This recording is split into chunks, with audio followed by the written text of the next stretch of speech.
日本人と仕事をしていて、どうしてとか、日本人がわからないと思ったことがありませんか？日本人のマインドを理解すれば大丈夫です。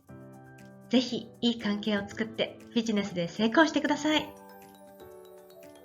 こんにちは。今回の丁寧な表現は、どうお礼を言う？どうお願いする？何をチームに伝える？この3つの場面で勉強しましょう。最後にお中元のプレゼントもありますから、最後まで見てください。もう皆さんも知っている通り、相手を大切に扱うことが一番大事ですから、この3つの場面で相手を大切に思っていることが伝えられる表現は何でしょうか？もちろん、すぐにお礼をしますが、いろいろな言い方がありますね。お礼は、ありがとうございます。以外に、すみません、恐れ入ります、恐縮ですという表現もありますね。この3つは相手に対して申し訳ない気持ちを表現する日本人独特の表現ですね。それから、前に困った時助けてくれた人がいたら近くまで行ってもう一度お礼を言います。お礼は1回よりチャンスがあればまた言った方がいいですね。そうすれば助けてくれた相手を大切に扱っていることが伝えられます。先日はありがとうございましたと言って、とても助かりましたと言うともっといいですね。場面2、上手にお願いする。例えば手伝ってほしいときどう言いますか？まず考えることは誰に？上司やクライアントか、同僚か。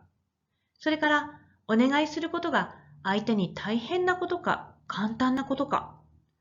そして今忙しいか、忙しくなさそうか、などを考えます。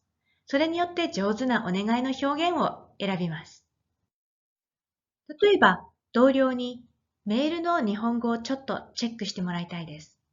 簡単に見てもらえて、あまり時間がかからないことですね。この場合なら、ちょっとお願いがあるんですが、いいですか？と言うといいですね。逆に、とても忙しそうな上司に、プロジェクトについてアドバイスをしてもらいたいです。時間がちょっとかかるかもしれませんが、アドバイスは大切ですね。この場合の丁寧なお願いの表現は？はい、そうですね。例えば、恐れ入りますが、手伝っていただけないでしょうか？お力を貸していただけないでしょうか？がいいですね。でしょうは、ですの丁寧な言い方でしたね。いただくは、もらうの丁寧な言い方ですね。いただけるは、もらえるという可能性を表す場合の丁寧な言い方ですね。そして、ないという否定の表現を使うと、もしかしたらしていただけないことも分かっていますよという意味でもあって、相手の状況を気遣って遠慮している気持ちが伝えられます。それで、手いただけないでしょうかがとても丁寧な表現です。きっと上司も喜んでアドバイスしたくなると思います。場面3、チームに伝えること。皆さんは知っていると思いますが、ほうれん草は大切ですね。特にどんな情報がチームにとって大切なのか考えてみましょう。例えば、クライアントがいつ新しい製品を売るかという情報はチームに伝えた方がいいですね。その場合、とのことですを使って人から聞いたことだというニュアンスがあって、報告や共有などでよく使います。最後にまとめです。お礼を言うとき、はい、例えば、助かりました、恐縮です。2、丁寧にお願いするとき、はい、手いただけませんか？ 3、チームに伝えるとき、とのことです。はい、とてもいいですね。ぜひこれを使ってもっといい関係を作ってください。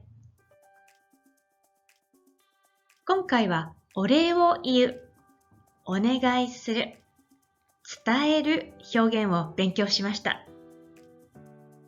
前回は話しかける、許可をもらう、申し出るを勉強しましたね。次ももっといろいろな場面での上手な話し方を学びましょう。ところで皆さん、独学で効果的に上手になっていますか？今月は頑張っている皆さんにお中元のプレゼントがあります。7日間の無料のコースで正しい勉強方法を知るとスピードアップできます。絶対上手になりたいと思ったら www.araiacademy.com/joinus を見てください。応援しています。新井アカデミーオブジャパニーズスタディーズの新井とビジネス日本語専門の山本がお届けしました。この動画を見てくださってどうもありがとうございます。新井アカデミーオブジャパニーズスタディーズを応援してくださって本当にありがとうございます。